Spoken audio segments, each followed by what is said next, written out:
香港人學琴最大嘅問題係冇想像力，而冇想像力咧係會令到人學得更加慢啦，同埋學起上嚟都會更加悶、更加冇興趣嘅喎。咁例如點樣可以令到件事更加有想像力、更加有趣咧？就係你 relate 嗰啲嘢，例如一個音樂嘅句子去到一樣你會感受到嘅事件啊，或者係啲物件啊。又或者係 relate to 你人生一啲經歷，例如係好似你要返工、你要返學，然後你可以放工之後去休息，可以去食嘢、去食糖水，你可以去旅行。呢啲全部都係你喺個音樂入邊可以感受到嘅嘢嚟嘅，可以代入到去嘅嘢嚟嘅。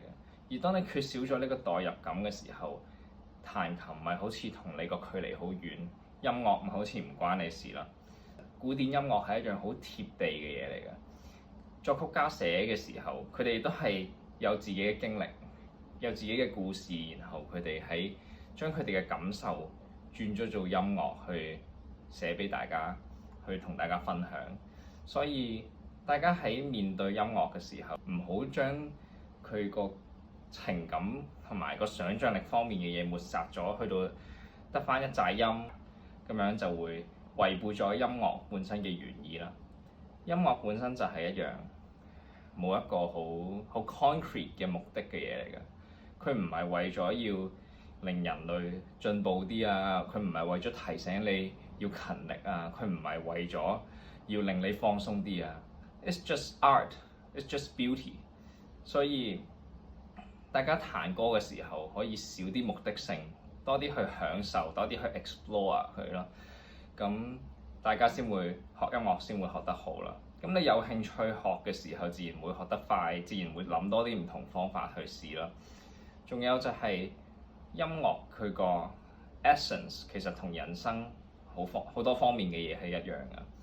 即係舉例啊，一隻歌有好多音噶嘛，但係佢唔係全部音都平等嘅。有啲音係特別緊要，有啲就係應該喺背景度好朦朧，應該唔係好聽到嘅音嚟嘅。就好似你喺人生中有好多樣嘢，好多人要 care，但係你唔可以全部都同等咁 care 噶嘛。咁你真係全部都分唔到時間咯。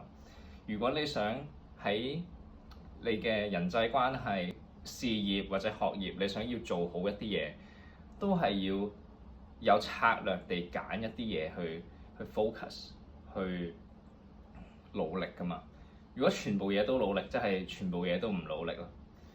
係啦，喺音樂喺學琴嘅時候就可以教識你呢啲道理咯。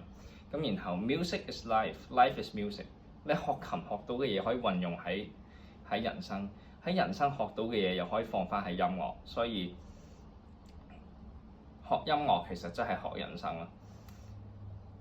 然後你每星期上堂，你使幾百蚊、1000蚊，可以學到人生嘅課題，其實係非常抵啦。所以大家如果有興趣學琴嘅，就唔使諗啦，行得啦。如果係本身已經學緊琴嘅，試下反思多啲，究竟你有冇運用自己嘅想像力去將呢樣你同音樂之間嘅距離拉近呢？音樂就唔係一啲冷冰冰嘅嘢嚟嘅，而係一樣你需要去同佢建立關係，慢慢越嚟越 close 嘅嘢啦。